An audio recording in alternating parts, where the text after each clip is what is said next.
ဟုတ်ကဲ့မင်္ဂလာပါဒီတစ်ခေါက်တော့ကျွန်တော်ရှင်းပြခြင်းတဲ့ check ကတော့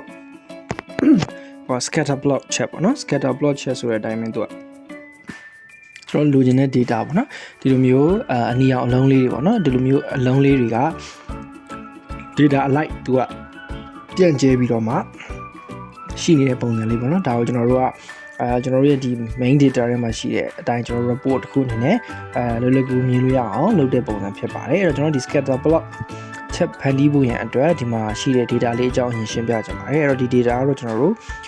supermarket တစ်ခုမှာ cashier ရှိရပေါ့လေ cashier ကအလုံးပေါင်း cashier 9ယောက်ပေါ့နော်ဒီမှာကျွန်တော်နာမည်မထည့်တော့ဘူး cashier 1ကနေ cashier 7အထိဆိုပြီးတော့ကျွန်တော်ရေးထားတယ်ပြီးလို့ရှိရင်တို့တယောက်ချင်းစီရဲ့ဒီ average handling time ဆိုရှိတယ်နော် minute နဲ့ပြထားတယ်ဒီမှာဆိုတော့ဒီ cashier 1က 5.3 minute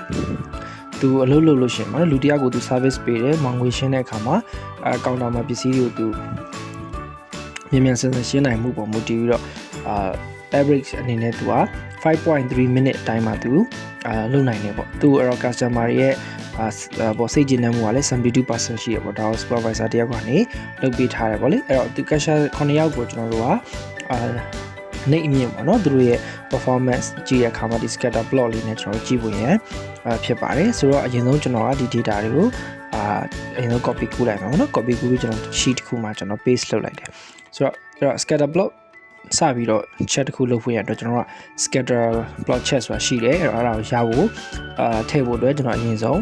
data ကိုရွေးပါမယ်အဲ့တော့ကျွန်တော်ရွေးချင်တဲ့ data ကတော့ဒီနှစ်ခုလေးပေါ့နော်ဒီနှစ်ခုလေးပေါ့ဒီ 5.3 ကနေ 75% အထိပဲရွေးတယ်ရွေးပြီးတဲ့အခါမှာကျွန်တော် insert ဆိုပြီးတော့ကျွန်တော်ဒီမှာ Scatterplot chat တစ်ခုကိုကျွန်တော်ရွေးလိုက်တယ်ဒါဆိုလို့ရှိရင်ဒီပုံစံလေးပေါ်လာတာပေါ့နော်Okay အဲ့တော့ကျွန်တော်တို့ကဒီမှာလုပ်ဆက်ရှိရလေးလုပ်ဖို့ရန်ဖြစ်ပါတယ်အဲ့တော့ကျွန်တော်တို့ဒီမှာအောက်မှာရှိတဲ့0 1 2 3 4 5 6ဆိုတဲ့ axis ကိုကျွန်တော်ပြင်မှုရန် click တစ်ချက်နှိပ်ပါမယ်ပြီးလို့ရှိရင်ကျွန်တော် right click နှိပ်ပါမယ်ပြီးလို့ရှိရင်ကျွန်တော်ဒီမှာ format check area ဖြစ်နေတယ်ဒါဆိုလို့ရှိရင်ဒါတေးကြတယ်ဒီ check တစ်ခုလုံးပေါ်မှာ right click ထောက်သလိုဖြစ်နေအဲ့တော့တေးကြအောင်နောက်ထပ်တစ်ချက်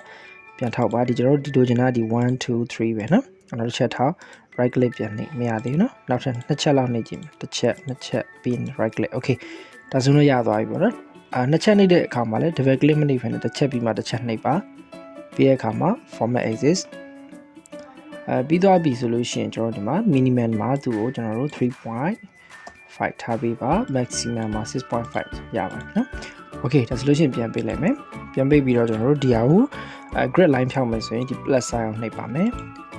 plus sign နေပြီးတော့ကျွန်တော်တို့ဒီ grid line လေးဖြောက်လိုက်မယ် okayဒါဆိုလို့ရှိရင်ဒီမှာဒီအလုံးလေးတွေတော့သူ့အတူတူကျွန်တော်ဒီမှာတွေ့နေတယ်ပေါ့နော်โอเคအဲ့ဒါဆိုရင်ကျွန်တော်တို့ကစပြီးတော့သူ့ကိုပါရီပြောင်းလဲအောင်မလဲဆိုရင်ကျွန်တော်ဒီ asset ကလေးတွေကိုတစ်ချက်နှိပ်လိုက်မယ်နှိပ်ပြီးတော့ကျွန်တော်တို့သူ့ကို color လေးတွေပြောင်းမယ်နော် right click နှိပ်မယ် format data series ဆိုပြီးတော့သူ့ကိုဒီမှာ color fill marker ပေါ့နော် marker ရဲ့အောက်မှာရှိတယ်အဲ့တော့သူ့ရဲ့ဟာအပြာဖြစ်နေတယ်အပြာကိုကျွန်တော်တို့ကအနီရောင်ပြောင်းပါမယ်အနီရောင်ပြောင်းပြီးရင်သူ့ကို border ကိုကြတော့ကျွန်တော်တို့ကအပြာလေးနဲ့ဘေးနားလေးဝိုင်းထားမယ်ပေါ့နော် okay ရပြီဆိုပြန်ပေးလိုက်မယ်site လေးနည်းနည်းကြည့်မယ်နော် site ကြည့်မယ်ဆိုတော့ marker option ပေးတယ်ပြီး site ကိုကျွန်တော်တို့ 6 လောက်ထားမယ်နော်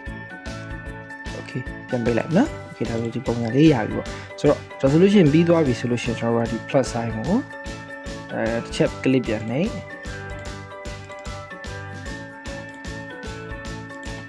okay နည်းဆိုင်ဒီ plus sign လေးကျွန်တော်ပြန်နှိပ်ပါနှိပ်ပြီးလို့ရှိရင်ကျွန်တော် data level ကိုပြန်ပြီး click ပေးပါမယ်ဆိုရင်ဒီမှာ percent alike တော့တူlevel တွေပြန်ပြီးတော့ဖြစ်နေပြီပေါ့နော်အဲ့တော့အဲ့ data level ကိုလည်းကျွန်တော်တို့ option ပြောင်းပါမယ် level တစ်ခုကျွန်တော်ရွေးတယ် right click နှိပ်တယ် format data level ဆိုပြီးဖြစ်လာတယ်အဲ့တော့ကျွန်တော်တို့ကဒီမှာဘာတွေ level option မှာဘာတွေကိုအမှန်ချစ်မလဲဆိုလို့ရှိရင်value from sales ဆိုတော့ကျွန်တော်အမှတ်ချက်လိုက်ပါမယ်ပြီးလို့ရှိရင် select data level range မှာကျွန်တော်ဒီ capture တွေအားလုံးထည့်ပေးလိုက် select all ပေးလိုက်မယ်နော်ဒီ range တစ်ခုလုံး select ပေး okay နဲ့နော်ပြီးကျန်တဲ့ဒီ one value နဲ့ show leader line ဆိုတော့ click ဖြုတ်လိုက်မယ်အဲ့တော့ value from sales ဆိုတာပဲကြံခဲ့မယ်ပြီးကျွန်တော်တို့ပြန်ပိတ်လို့ရပြီ okay ဒါဆိုလို့ရှိရင်နောက်ထပ်နည်းနည်းလေးပေါ့နော် capture 5ဆိုတော့ရှင်းတယ်သူက capture 5 capture 3လဲရှင်းတော့ဒီမှာ capture 2နဲ့ capture 7နဲ့ထပ်နေအဲ့တော့ capture 2ကအပေါ်ပါပေါ့နော်အဲ့ capture 2ကိုကျွန်တော်တို့ capture 7ကိုကျွန်တော်နည်းနည်းလေး အောက်ကိုချမရတယ်နည်းနည်းလေးသူရွှေ့လိုက်မယ်ဒါဆိုရင်ကရှာ7ကိုအောက်ကိုနည်းနည်းရွှေ့လိုက်နော်โอเคအဲ့ဆိုမထပ်တော့ဘူးပေါ့နော်အောက်ကကရှာ7ဘီနာကကရှာ1ကရှာ4ဒါတော့ကရှာ6ပေါ့သူတို့အတွင်းနည်းနည်းပြန်ထည့်โอเคအဲ့ဒီပုံစံလေးဖြစ်သွားပြီနော်ကိုပေါ့ကိုအစင်းပြီးသူနည်းနည်းလေးဟိုဘက်ဒီဘက်ရွှေ့ရလေးလုပ်လို့ရတယ်ဆိုတော့ okay ဒါဆိုလို့ရှိရင်ဒီကရှာအလိုက်ကိုတော့ကျွန်တော်တို့သူတို့ရောက်နေတဲ့နေရာကြီးတော့ကျွန်တော်တို့တည်သွားပြီဆိုလို့ရှိရင်တို့ဒီမှာအပြင်မှာ10အပြင်က10တခုမှကျွန်တော်ပြန်ပြီးတော့ click တစ်ချက်ထောက်လိုက်မယ်ပြီးရင်တို့ဒီမှာ average တစ်ခုထည့်မယ်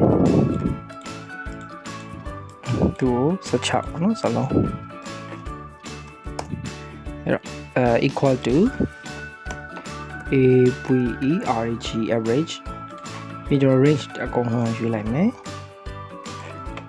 enter နှိပ်လိုက်မယ်ဆိုရင်ဒါသူ့ရဲ့ average ပေါ့နော်နောက်ထပ်သူ့ကိုလည်းအဲ့ဒါမျိုး copy ပဲဆိုလိုက်တော့မယ်ဒီဘက်ကို formula အဲ့တော့ဒါကို percent ပြောင်းလိုက်မယ်နော်ဆိုရင်ဒီမှာသူ့ရဲ့ average minute 9ယောက်လုံး average minute က 5.1 ပေါ့အဲ့ဒီ9ယောက်လုံးရဲ့ customer တွေစိတ်ကျဉ်းမှုရှိတာ 72% ပေါ့နော်အဲ့တော့အဲ့နှစ်ခုကိုကျွန်တော်က line လေးတစ်ခုထည့်ပေးမယ်ဆိုတော့အဲ့ line ကိုတော့ကျွန်တော်တို့ကဒီမှာမပါဘူးတော့ကျွန်တော်တို့ဘာမှထည့်မလဲဆိုရင် insert ဆိုပြီးတော့illustration ပြီးလို့ရှိရင် shapes နော်ပြီးတော့ဒီမှာမြင်း line လေးတစ်ခုရှိအဲ့ဒါထည့်မယ်အဲ့တော့ 5.15 ဆိုတော့ဘယ်နှလောက်မှဖြစ်မလဲဆိုတော့ဒီမှာ 5.5 ထိဆိုတော့ 5.1 ဆိုတော့ဒီလောက်ပေါ့နော်အဲ့ဒီကကျွန်တော်မြင်းကိုအပေါ်ဆွဲလိုက်မယ်တက်တက်လေးနော်ကျွန်တော် left မတက်ပါဘူး okay ဒါတ line ပြီးရင် percent ကတော့72ဆိုတော့နောက်ထပ်တစ်ခေါက်ထပ်ယူပြီးတော့70ဒါ70နဲ့80နဲ့80ကြာ72ဆိုတော့ဒီလောက်ပေါ့ဒါ70ဆို72ဆိုတော့ဒီလောက်ပေါ့နော်အဲ့ဒါဆွဲချလိုက်ကရှာ3က71ဆိုတော့72အောက်ကိုနည်းနည်းပဲသူရောက်โอเคနော်โอเคဒါဆိုလို့ရှိရင်ဒါကတော့ average line ကိုကျွန်တော်တို့ထည့်ပေးလိုက်တာဆိုရင်ဒီမှာဆိုရင်ကရှာ3က72နဲ့နည်းနည်းလေးပေါ့နော်ကရှာ2လို့ပါလို့ဆိုရင်တော့သူကလွတ်လွတ်ကင်းကင်းပဲ77ကရှာ6ဆိုလို့ရှိရင်လွတ်လွတ်ပဲ85ဆိုဟိုအပေါ်နာတောင်းမှာရောက်သွားတယ်နော်အဲ့လိုမျိုးလေးကျွန်တော်တို့ဒါကတော့ scatter plot ဟာပေါ့နော်အဲ့ချက်တိုက်တွေတော့ကျွန်တော်ကြိုက်တာပြောင်းပါနော်ဒီမှာ scatter plot ပဲပြောင်းကိုယ့်ရဲ့တစ်ခုခုရေးနေလည်းရတယ်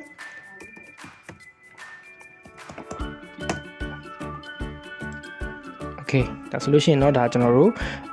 scatter plot graph လေးတစ်ခုတော့ရသွားပါပြီဒါဆိုလို့ရှိရင်ကျွန်တော်တို့ဒီမှာ capture 9ယောက်လုံးရဲ့သူတို့ရဲ့ performance တွေ